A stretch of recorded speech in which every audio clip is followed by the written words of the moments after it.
Hello, Eagles. It's Mother Eagle here. How is everybody doing? I wanted to address the question of sabotage, self-sabotage, and this is in the area of getting job opportunities. If you have an entrepreneur mind and have a desire for having a business, the chances of self-sabotage from getting employed are very high. I'll tell you a story of a friend of mine many years ago.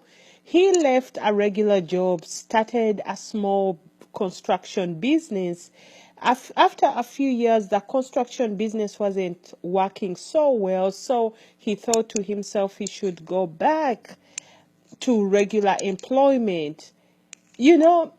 A brilliant person. He did everything to fail the interview. He didn't do it intentionally. It was almost like unconscious choice because his heart's desires were to own something, but the day-to-day needs meant that he had to get some kind of income, some kind of stable income, and get it quickly. And getting employed was the best choice at the moment. So he would get late at interviews. He would forget his resume on the way to the interview. He would argue while he's being interviewed until one day we sat and just had a chat because he had searched for a job for months with such a strong resume.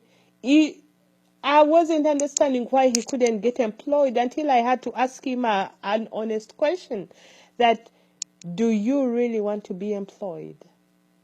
Can you see yourself having your time managed by someone else and someone else telling you what to earn in a year, even if you develop yourself better? Can you see yourself doing that?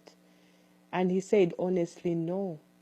I can't see myself in a regular office. I love being outside. I love construction.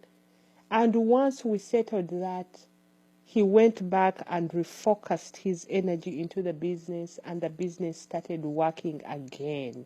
So he's still self-employed, but I'm trying to bring out the point that we have to be cautious of self-sabotage.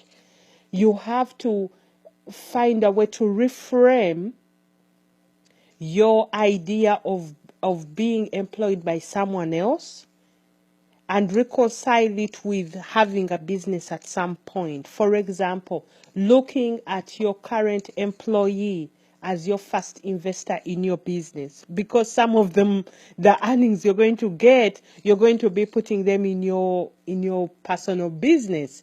So look at them as an investor.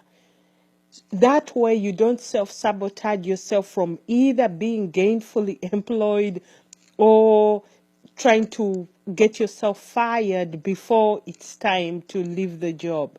You see, so it takes reframing your mindset in order not to sabotage yourself. But this is a common pitfall for people who have a desire to have a business, so watch out for it. If you're sabotaging yourself in your current employment, well, it's time to look at things different. Look at the employers as your investors. Well, this is Mother Ego. I hope it helps. I'll talk to you soon. Bye.